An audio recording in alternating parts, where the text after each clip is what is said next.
Hey, what's up? This is Chosen, and this video is going to be covering the two different 10Xs that are going to be going on this weekend in honor of the holiday season. And then I will also use it as an opportunity to get you caught up on everything going on in Raid. Plus, I do have a big gem giveaway that I'm going to be doing in honor of the holiday season. So let's get into it. Alrighty, so first of all, the gem giveaway. All you've got to do is down below in the comments, leave any comment. I'm just going to do it live during the Deadwood Jedi stream I'm going to be doing with him tomorrow. If you didn't know, if you haven't heard, I'm going to be doing a hangout stream on Christmas Eve with Deadwood Jedi coming on the channel, and we're going to build the best clan boss composition in the game from start to finish, live and interactive with chat, where people can ask questions and see the whole process from beginning to end in terms of me building the best clan boss composition possible for your clan boss team. In my opinion, we're going to be doing that tomorrow for Christmas Eve. And then also, I will be picking the 5 winners for the gems. All you got to do is leave any comment down below, be a subscriber of the channel, and you are eligible to win. It's that simple. We'll be picking 5 winners of 540 gems apiece tomorrow, live with Deadwood Jedi. Also, before we dive into the 10X, just really quickly, I do have kind of a new setup where it's possible for me to record standing up, and I do actually prefer that because I can get off of sitting for 10 hours. As a content creator, you end up sitting for 6, 8, 10 hours a day. So I'm trying to stand up when I can, but I got some feedback that I was dancing around too much and moving around too much and being crazy when I'm standing up. I had just gotten home. I was in a 2-hour car ride, and standing up during a video is kind of new to me, so I was kind of fidgety, and I'm a very high-strung person, so after sitting down for 2 or 3 hours, I was ready to kind of bounce around and not stand still. But thanks for the feedback. That will be better as I get used to doing this, and it'll feel more normal to me, and I'm also not usually cooped up in a car right before I start recording. But anyway, yeah, thanks for the feedback on that. I'll be better about that. So, okay, for the 10X event, we've got 2 of them going on. We've got one starting on Friday and one starting on Sunday. Now, the champions for the one starting on Friday are going to be Sir Nicholas, Stag Knight, Jingle Hunter, Rain Beast, however you say it personally, and Frostbringer. So obviously, these are going to, this first one for sure is going to be very holiday themed, with Sir Nick and Jingle Hunter and Rain Beast, Frostbringer, lots of the winter theme, holiday theme champions going on in that 10X. And then the second one starting on Sunday is going to be Yakarl the Scourge, Grunch Killjoy, Achok the Wenderin, Rector Droth, Aox the Rememberer. So the 2 10Xs going on there. Now let's go ahead and just do a quick rundown of the champions in it and what I think of them. So first up, we'll go over the event starting on Friday, and we'll go over Sir Nicholas. Obviously, doesn't really need an introduction. Anybody who's been playing Raid for a few months knows that Sir Nick is an incredible champion.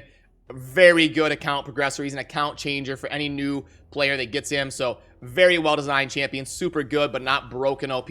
And one cool thing about Sir Nicholas is you can build him 0 accuracy and has a base resistance of 50. So you can get his base resistance and accuracy to be perfectly viable because you don't need any accuracy. You can stack it all into resistance. And he scales with HP, cranks out damage for an HP champion, has so much utility with heals and unkillable and AoE and shielding and a great aura, all battle HP, great base stats, 105 base speed, 1100 defense, 23,000 HP. So yeah, amazing champion, and Sir Nick is probably going to change your account in some sort of way if you're able to acquire him.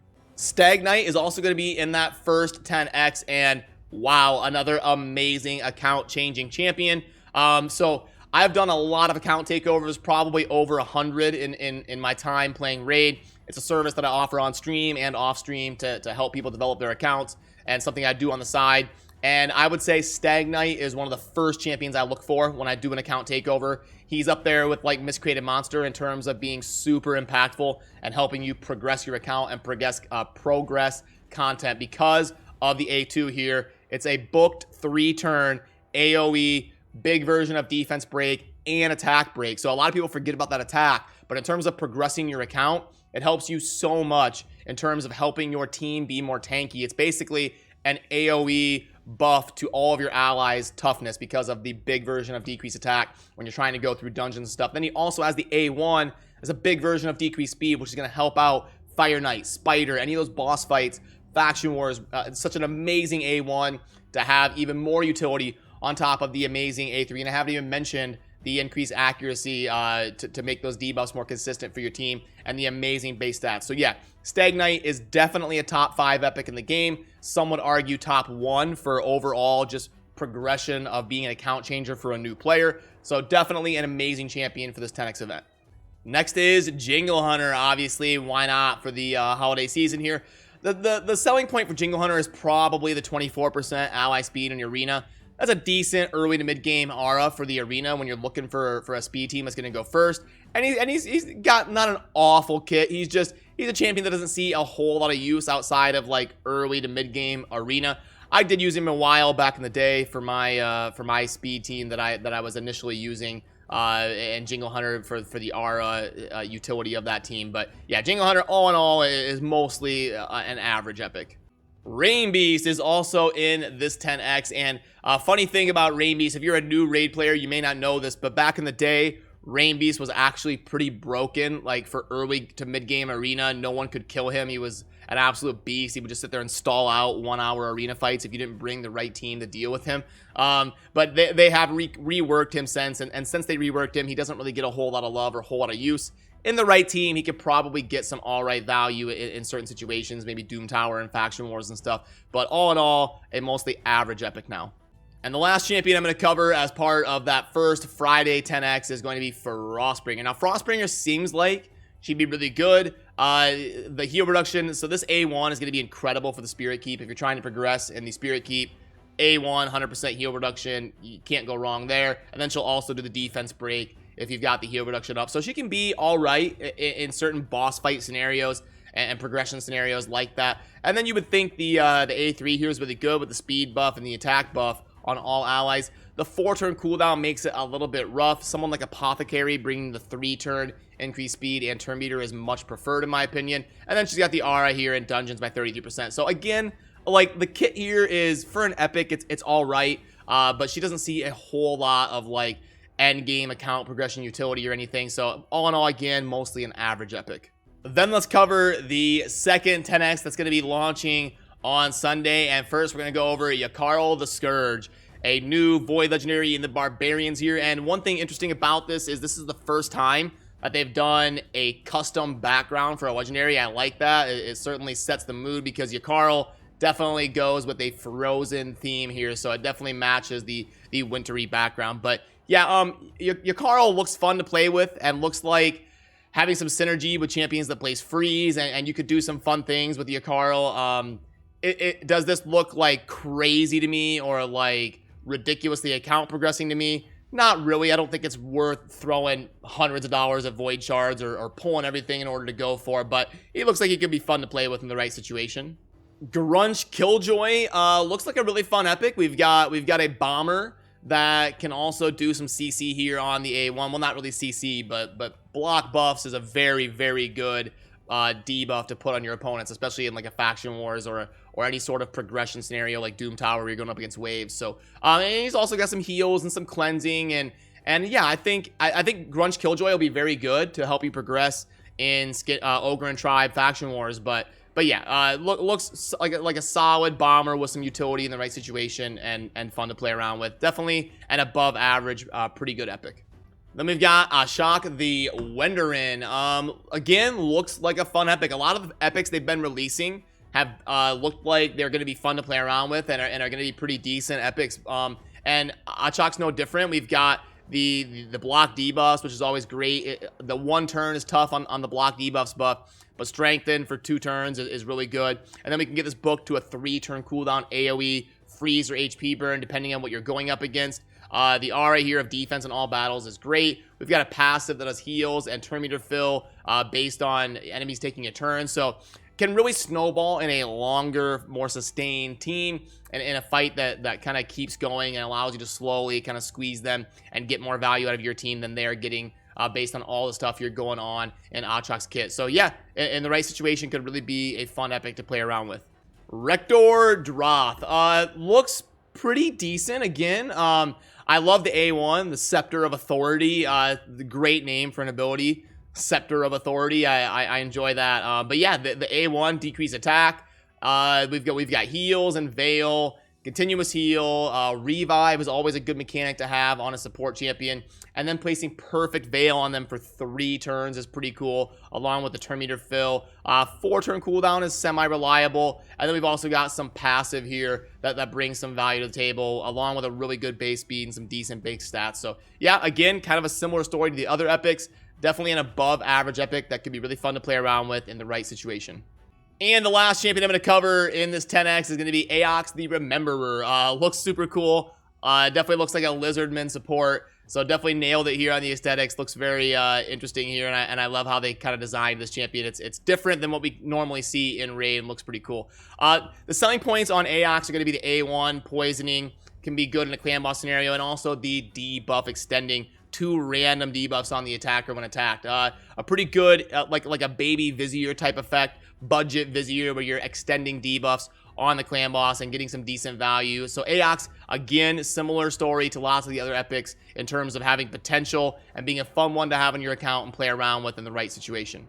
So that's going to do it for the 10X events going on this weekend. Remember, the first one is going to be starting on Friday. The second one is going to be starting on Sunday. They are not live as of this video. Remember, you're going to want to take a look at your portal, and they will usually list the champions down here. When you click on the eye in the summoning portal, they'll list them down here. So make sure you're paying attention to that if you are going to be pulling for those champions. And then in terms of, do I think it's worth it or not?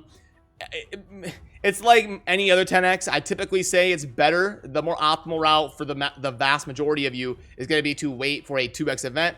But I think it's a good opportunity to scoop up really good epics, because epics are much more realistic to acquire than legendaries. And you've got some opportunities here on the first one to get Stagnite. If you don't have Stagnite, it's probably worth pulling some shards to go for Stagnite. And then in the second one, it might be pulling some shards because there's some new epics that a lot of us don't have that look fun to play with at some point in the future when you get the right team built around them. But I would say definitely if you don't have Stagnite, it's probably worth going for that, because he really is an account-changing champion for early to mid-game players that are trying to progress in content, and definitely a priority to get on your account because he's so good. So with that first one, I would definitely say it's worth it to try and get Stagnite. The second one is going to be a little bit more dependent on what you're looking for, because the epics are a little bit more situational there on the second one. But let's go ahead and get you also caught up on what's going on in game and go over the offers as well. So right now, it's a pretty typical Dragon tournament going on. You've got the rewards here on the right that are showing one of the components for the Fusion. So you may want to focus on that because you've got that ending here in about 17 hours as of me recording. So ending pretty soon here. If you have not gotten that and you're going for the Fusion, you're going to want to focus on that. Then in terms of events, we've got Artifact Enhancement coming up. So you're going to want to wait a little bit to increase your artifacts until tomorrow on Christmas Eve. And then also Dungeon Divers. You've got a while left on here, but it is it's a fair grind to get here to 2250 and get the Tiger Soul Champion for the Fusion. So you're going to want to pay attention to that. But you've still got 3.5 days on that one. But now let's head on to the shop and get some grades on these offers here and see if there's anything coming down the pipe that's worth it. So we've got 30. So these are kind of the big offers for the day. 475. 475 gems. 7 epics and 2. There we go. 1.85 on the one on the right. Not super good. 15 for the one on the left. I can plug it in if you're curious really quick here. Let's go. I don't think it's going to be any better than that one. 185 gems, 375k. And then 5 and 2. Yeah, 1.29. So, okay. Neither one of those are going to be a recommendation from me. We know the monthly pack is pretty solid. So something worth keeping your eye on. You got about a week left to make a decision on that if you have not bought it yet. This one I think we've seen a few times, and it's technically decent for those that are really looking to get some chicken to progress some champions. Let's plug this in though, just in case. Then we got 5 days of XP. 40 times 4 is 160 brews.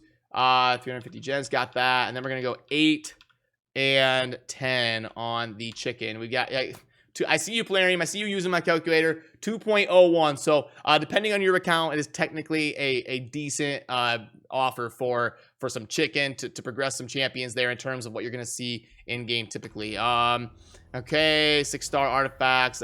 You guys know my stance on speed by now if you watch my channel. Not going to be worth it for 99% of you. Only worth it for those of you that are super high-end pushers in the arena that are high spenders and really want to get after as much speed gear as possible. For anybody that's diligent about their spending, this is not worth it. Daily pack. Let's go ahead and pop this in here. 3750 on the energy and 25 energy refills. Boom, 2.35. So this would be the best recommendation of what I see here going on, besides the monthly pack. I think the monthly pack's like 2.4, 2.5 or something.